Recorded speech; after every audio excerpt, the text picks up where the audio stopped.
Hay pecados que no se confiesan, se viven, se respiran en el aire enrarecido de la sacristía, en el olor a cera quemada y a vino rancio que se pega al alma. Se llevan cocidos bajo la sotana, como un cilicio invisible que muerde la carne a cada paso, a cada genuflexión, a cada ad dominus vobiscum que mis labios, ahora perjuros, pronuncian. Mi confesionario es de roble oscuro, pulido por los susurros de incontables almas arrepentidas. Conozco cada grieta de su madera, cada nudo que parece un ojo cerrado juzgándome en silencio. Aquí dentro, yo era el puente, el canal entre la miseria humana y la misericordia divina.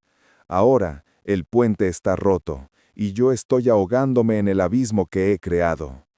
Todo comenzó con la muerte, siempre comienza con la muerte. El esposo de Helena, un hombre cuyo rostro apenas recuerdo, pero cuyo imperio financiero sostenía la mitad de las obras de caridad de mi diócesis, se fue en un suspiro, dejando tras de sí un silencio de mármol y una viuda que parecía tallada en él. Helena. Incluso su nombre es un eco en una catedral vacía. Me llamaron para oficiar el funeral. Hablé de la vida eterna, de la esperanza en la resurrección, de la paz que trasciende todo entendimiento. Mis palabras eran huecas, un consuelo prefabricado entre el dolor monolítico de aquella mujer. Sus ojos, dos pozos de una tristeza antigua y serena, no derramaron una sola lágrima. Estaba más allá de eso. Estaba en ese lugar desolado donde el llanto ya no sirve. Mi deber, me dije, era guiarla a través de ese desierto. Comencé a visitarla en su mansión, esa fortaleza de cristal y acero que dominaba la ciudad desde la colina, un mausoleo para un solo fantasma. Al principio, nuestras conversaciones eran un ritual. Yo leía los salmos, le hablaba del consuelo de la fe. Ella escuchaba, con la cabeza ligeramente inclinada, una estatua de luto a la que el sol de la tarde doraba el cabello. Pero el ritual se fue quebrando. El salmo daba paso a un poema de Rilke que ella recitaba de memoria. El té se convertía en una copa de vino, cuyo color rubí manchaba el cristal como una herida. Dejé de hablarle de Dios y empecé a escucharla a ella. Me habló de su soledad, no la soledad de la viudez, sino una más profunda, una que la había acompañado toda su vida, envuelta en sedas y privilegios. Descubrí que su fortuna era su jaula, y su belleza su condena. Y yo, que había renunciado al mundo para servir a un ideal intangible, me encontré fascinado por la abrumadora, tangible realidad de su tristeza. Quería salvarla. Ese fue mi primer engaño, la justificación piadosa de mi caída. Creí que le estaba llevando la luz de Cristo, cuando en realidad era su oscuridad la que me llamaba, prometiéndome un calor que mis votos me habían negado. Una noche, una tormenta azotó la ciudad, un diluvio bíblico que sacudía los ventanales de la mansión como un dios enfurecido. Nos quedamos hablando hasta tarde, junto al fuego que crepitaba en la chimenea, dos almas a la deriva en un océano de silencio. No recuerdo qué dijimos. Solo recuerdo el momento en que sus ojos se encontraron con los míos y el mundo entero se detuvo. El tiempo, la fe, mis promesas a Dios, todo se disolvió en la intensidad de su mirada. Su mano rozó la mía. Fue un contacto leve, casi accidental, pero sentí una descarga que me recorrió desde la punta de los dedos hasta el centro mismo de mi ser consagrado. Era la vida, cruda y eléctrica, llamando a la puerta de mi tunda. Y yo, el custodio de llaves celestiales, le abrí. No fue un acto de carne, sino una colisión de soledades. Fue el derrumbe de dos mundos que se necesitaban para no desaparecer. Mi sotana, esa segunda piel de promesas negras, cayó al suelo como un cuerpo sin alma. Y en sus brazos, por primera vez en 30 años, no fui el Padre Miguel. Fui solo un hombre, aterrado y vivo.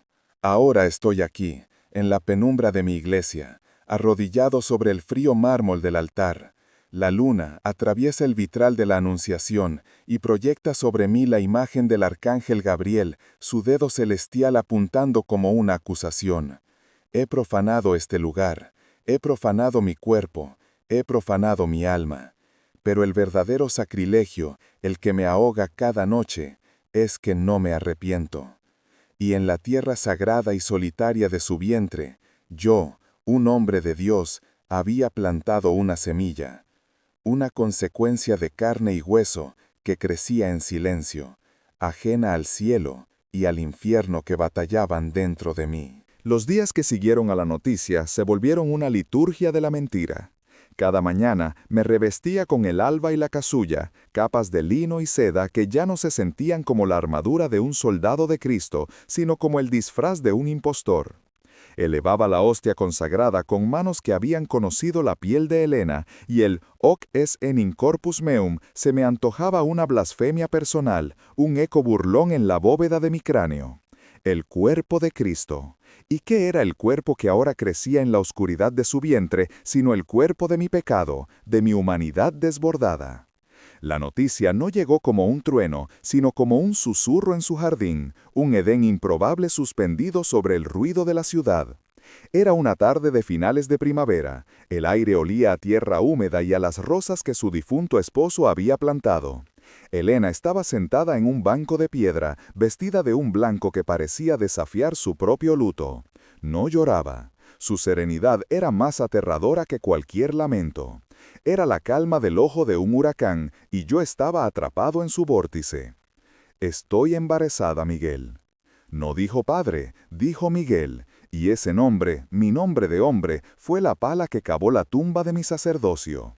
La miré, buscando en su rostro un atisbo de miedo, de duda, de acusación. No había nada, solo una certeza quieta, profunda como la tierra bajo nuestros pies. Sus ojos no me pedían nada, no exigían nada, simplemente constataban un hecho, una vida, nuestra vida. Sentí que el suelo se abría para tragarme, un terror sagrado, el mismo que debió sentir Abraham al levantar el cuchillo sobre Isaac, me heló la sangre. Pero debajo del terror, como una corriente subterránea y cálida, sentí algo más, una punzada de una alegría tan feroz, tan indebida, que me quemó por dentro. Un milagro envuelto en un pecado mortal. Para ella era vida naciendo de la muerte, una respuesta del universo a su soledad. Para mí era la prueba irrefutable de mi alma muerta, el fruto tangible de mi traición. Quise hablar de opciones, de soluciones, de la forma en que el mundo maneja estas complicaciones, pero las palabras se negaron a salir. ¿Qué le dices a una mujer que te ofrece un mundo cuando tú solo tienes un cielo vacío que vender? Ella me había dado un ancla a la tierra, y yo pretendía ofrecerle un escape etéreo que ya no creía ni yo. Puso su mano sobre la mía. Su piel era cálida, la mía, la de un espectro. «No te pido nada, Miguel», dijo, como si leyera el caos en mi silencio. «No tienes que hacer nada, solo quería que lo supieras, ya no estoy sola». Y esa frase, «ya no estoy sola», fue mi sentencia, porque implicaba que yo sí lo estaba, más que nunca. Atrapado entre el hombre que era en la oscuridad con ella y el sacerdote que pretendía ser a la luz del día, una farsa viviente. Ahora mis días son un campo minado de recordatorios. Bautizo a los hijos de otros y el agua bendita que resbala por sus frentes inocentes parece quemarme los dedos. Escucho en confesión los pecados de lujuria y adulterio y ofrezco una absolución que yo mismo no puedo recibir. Mis sermones sobre la familia, sobre el amor sagrado, son ceniza en mi boca. La gente me mira con devoción, ven en mí un reflejo de la gracia divina, y yo solo quiero gritarles que soy un sepulcro blanqueado, un fraude adornado con estolas bordadas. La sotana se ha convertido en mi mortaja.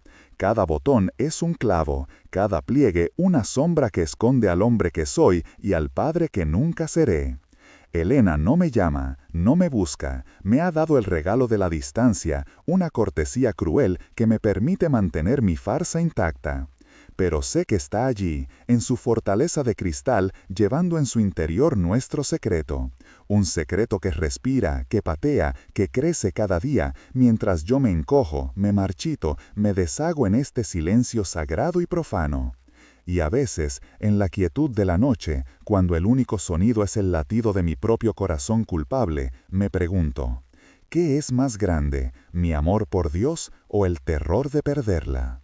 La respuesta me aterra, porque sé que ya la conozco. El verano se desangró en un otono de ocres y púrpuras, y con él la agudeza de mi agonía se fue convirtiendo en un dolor sordo, crónico. El veneno dulce de la costumbre comenzó a hacer su efecto.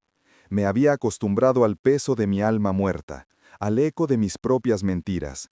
Me había acostumbrado a ser dos hombres, el que ofrecía el pan de vida a sus feligreses y el que moría de hambre por una vida que no podía reclamar. La distancia de Helena, que al principio fue una tortura, se convirtió en una especie de pacto tácito, un armisticio en la guerra que se libraba en mi interior. Su silencio era mi refugio. Pero los pactos se rompen, los refugios caen. Sucedió un domingo de noviembre. La iglesia estaba llena, el aire denso con el olor a incienso y a ropa húmeda por la llovizna.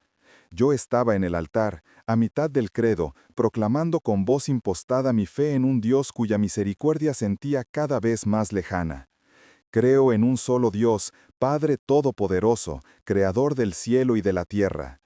Mis ojos, por hábito, barrían la congregación, esa marea de rostros anónimos que buscaban en mí un atisbo de lo divino. Y entonces la vi. Entró por la puerta lateral, como si no quisiera interrumpir, aunque su sola presencia fue un cataclismo silencioso. El tiempo se detuvo. Los murmullos de la oración se desvanecieron en un zumbido distante. Helena. No vestía de luto, sino un abrigo de un color azul profundo como el cielo antes de una tormenta. No buscó mi mirada. Caminó con una calma regia, casi desafiante, y se sentó en uno de los últimos bancos. Y lo vi. Era imposible no verlo. Bajo la tela del abrigo, su cuerpo había florecido. La promesa susurrada en el jardín era ahora una afirmación rotunda, una curva de vida que desafiaba la geometría sagrada de mi iglesia. Era la evidencia de mi caída, sentada allí, entre mis ovejas, como una verdad ineludible.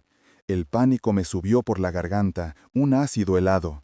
Sentí las miradas de la gente, imaginé sus susurros, el escándalo floreciendo como una flor venenosa. ¿Lo sabían? ¿Lo sospechaban? Pero nadie pareció notarlo, o si lo hicieron, lo ocultaron tras una máscara de piedad dominical. Solo yo estaba en el patíbulo, juzgado por un jurado de santos de yeso y por la mirada de una mujer que llevaba mi futuro en su vientre. Mis manos, que sostenían el misal, temblaban, las palabras se atoraron en mi garganta. Y por nosotros los hombres, y por nuestra salvación bajó del cielo. ¿Salvación? ¿Qué sabía yo ya de la salvación? Nuestros ojos se encontraron por una fracción de segundo. Fue un impacto. En su mirada no había desafío, ni súplica, ni reproche.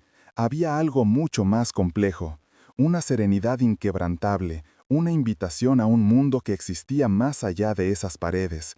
Era como si me dijera, esto es real, Miguel, más real que tus incensos, que tus latines, que tu Dios ausente.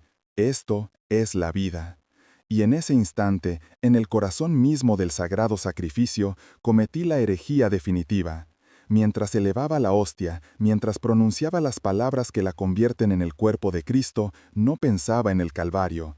Pensaba en mi hijo, en el latido de su corazón resonando bajo el de su madre, en la abrumadora, terrible y maravillosa verdad de que yo, un sacerdote, un hombre hueco, había creado vida.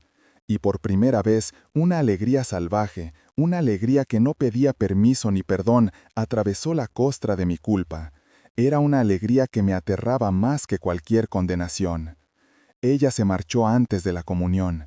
Se levantó con la misma gracia silenciosa con la que había llegado y desapareció, dejando tras de sí un vacío que absorbía todo el aire de la iglesia. Terminé la misa como un autómata. Mis gestos eran correctos, mis palabras las adecuadas, pero mi alma ya no estaba allí. Se había ido con ella, saliendo de la penumbra del templo hacia la luz incierta de un mundo donde yo era padre y ella era el único sagrario que me quedaba. Arrodillado para la bendición final, con la cabeza inclinada ante el altar, lo supe. Ya no me debatía entre Dios y Helena. Me debatía entre morir en vida bajo esta sotana o aprender a vivir, por fin, aunque ello significara mi condena eterna. La elección, que siempre me pareció imposible, comenzaba a tener la claridad aterradora de un evangelio escrito en su piel. La claridad es un veneno lento. No llega como un rayo de luz divina, sino como un ácido que disuelve poco a poco la crisálida de tus mentiras hasta que te encuentras desnudo, temblando, expuesto a una verdad que ya no puedes ignorar. Mi claridad tenía la forma de su vientre bajo un abrigo azul. Durante días, esa imagen se quemó en mis retinas, superponiéndose al altar, a las páginas del breviario, a los rostros penitentes tras la rejilla del confesionario. Cada acto de mi ministerio se había convertido en un sacrilegio no por mi pecado pasado, sino por mi hipocresía presente. La alegría salvaje que sentía en el altar no se había desvanecido. Al contrario, echó raíces en el páramo de mi alma y comenzó a crecer, una flor monstruosa y bellísima. Ya no podía existir en el crepúsculo, ya no podía ser el puente roto. Un hombre debe elegir en qué orilla quiere morir. Una noche, después de la misa vespertina, el silencio de la iglesia me pareció insoportable. Era la quietud de una tumba, y yo me estaba pudriendo en ella. Dejé la casulla doblada sobre el banco como si abandonara una piel vieja. Salí de la sacristía, crucé la nave a oscuras, sintiendo la mirada fría de los santos de madera en mi espalda. No me persigné con el agua bendita al salir. Mis dedos ya no tenían derecho a tocar lo sagrado. Conduje por las calles de la ciudad un laberinto de luces de neón que parecían susurros de un mundo al que yo había renunciado. La sotana negra me asfixiaba, era el uniforme de un desertor. A mitad de camino, en un semáforo en rojo, me quité el alzacuellos. El pequeño trozo de plástico blanco cayó en el asiento del copiloto, ridículamente pequeño e insignificante. Pero sentí como si me hubiera quitado una soga del cuello. Respiré hondo. El aire olía a asfalto mojado y a libertad. Una libertad que aterraba. La mansión de Elena era una constelación de luces en la oscuridad de la colina. Un faro, mi faro. La verja se abrió sin que yo tuviera que anunciarme. Me estaba esperando. Su aparición en la iglesia no había sido una casualidad, sino una citación, una llamada a la que mi alma finalmente había respondido. Ella me recibió en la puerta. No llevaba el azul desafiante del domingo, sino un simple vestido de seda color marfil que no ocultaba sino que celebraba la vida que llevaba dentro. Su rostro estaba sereno, pero en sus ojos había una pregunta que llevaba meses suspendida en el aire entre nosotros. No hablamos. Me guió a través de los salones silenciosos, no hacia la chimenea de nuestra caída, sino a un pequeño estudio acristalado que se asomaba al precipicio de luces de la ciudad. Sobre una mesa había 2 copas y una botella de agua. El vino de nuestra comunión profana había sido reemplazado por la claridad de lo esencial. «Sabía que vendrías», dijo, su voz suave pero firme. No era una acusación, era el reconocimiento de un final y un principio. «Tuve que hacerlo», respondí, y las palabras sonaron extrañas, despojadas de la entonación litúrgica a la que estaba acostumbrado. Eran las palabras de un hombre, no de un sacerdote. «Elena, no digas nada». Se acercó y, por primera vez desde aquella noche de tormenta, me tocó. No fue un roce seductor, sino un gesto de una intimidad abrumadora. Puso mi mano sobre su vientre. Y entonces lo sentí. Bajo mi palma, a través de las capas de seda y piel, sentí un movimiento, una vibración, una patada minúscula, un eco de vida insistente y real. Fue más poderoso que cualquier epifanía, más convincente que cualquier milagro que hubiera leído en las Escrituras. Era el evangelio carnal de mi propio hijo. Todo el dogma, toda la teología, toda la culpa y el miedo se hicieron polvo ante esa pequeña y terca afirmación de existencia. La palabra juntos quedó suspendida en el aire del estudio, tan densa y frágil como el cristal que nos separaba de la noche. Se posó sobre nosotros no como una promesa, sino como una sentencia irrevocable, el último clavo en el ataúd del padre Miguel. Elena no sonrió. La suya no era una victoria que se celebrara con sonrisas. Simplemente cerró los ojos por un instante, y una sola lágrima, la que había estado guardando durante meses, se deslizó por su mejilla. Fue su amén, mi absolución. Los días siguientes fueron un desmantelamiento silencioso y metódico. No hubo una huida dramática en medio de la noche. Mi partida tenía que ser una demolición controlada, un acto de renuncia tan formal como lo fueron mis votos 30 años atrás. Mi última confesión no fue a Dios en la oscuridad de un confesionario, sino al obispo, en una carta escrita con la pluma de su despacho bajo la mirada severa de un retrato de Pío XII. Las palabras eran simples, quirúrgicas, desprovistas de la agonía que las había engendrado. Por razones de una naturaleza profundamente personal e irrevocable, renuncio a mi estado clerical y a todas las obligaciones y derechos que de él se derivan. No mencioné a Elena, no mencioné a mi hijo. Mi pecado era mío, y no iba a manchar sus nombres en los archivos de la diócesis. Aquella carta era el acta de defunción de un fantasma. La firmé no como Padre Miguel, sino como Miguel Solares, el nombre del hombre que había intentado enterrar bajo capas de incienso y latín. La última noche, después de enviar la carta, volví a la iglesia. Estaba vacía, sumida en esa penumbra azulada que precede al alba. El aire olía a cera fría y a flores marchitas. Ya no era mi casa, sino un museo de la vida que abandonaba. Caminé por la nave central y el eco de mis pasos sobre el mármol no era el de un pastor, sino el de un intruso. Me detuve ante el altar, el mismo sobre el que había elevado a Cristo 1000 veces con manos perjuras. No me arrodillé, no recé, simplemente miré. Miré el crucifijo de madera, el cuerpo torturado de un Dios cuyo amor se me había vuelto incomprensible, abstracto ante el milagro palpable que crecía en el vientre de una mujer.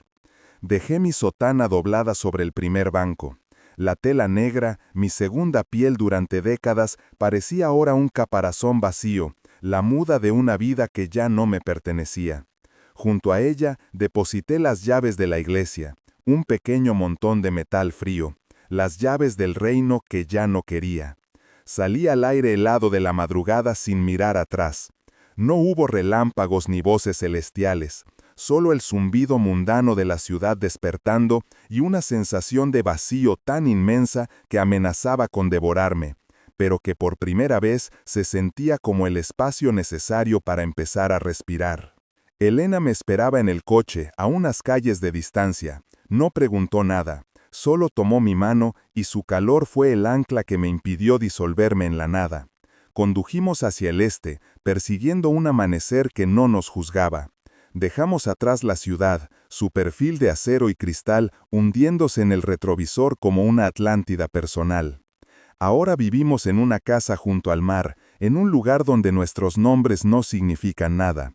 El océano, con su liturgia constante de olas, es la única iglesia a la que asisto.